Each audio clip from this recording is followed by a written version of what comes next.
Hello, hello guys, welcome to my channel. For today's tutorial is I will teach you on how to use the speed or fade time fader on the DMX 512 or 192.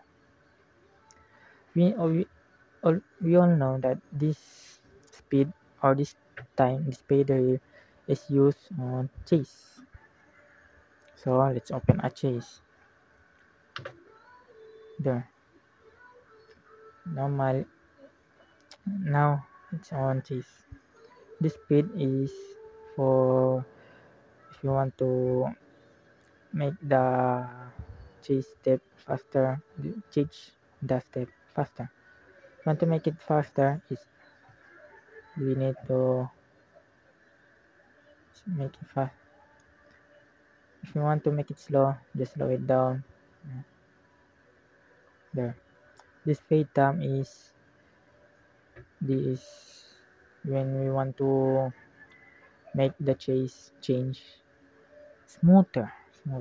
So let's add only a little bit there.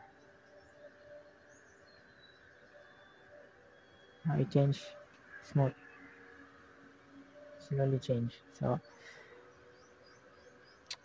this is very important if you're using the MX512 on moving heads. Is the pan and the chin. It's very important to master the speed and the fade time. Let's try the other chase. There.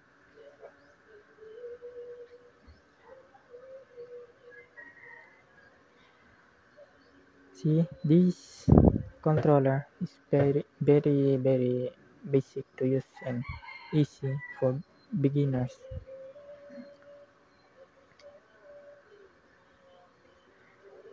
So that's how the speed fade time faders work.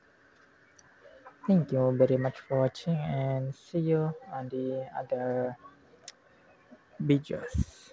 Thank you. Bye bye.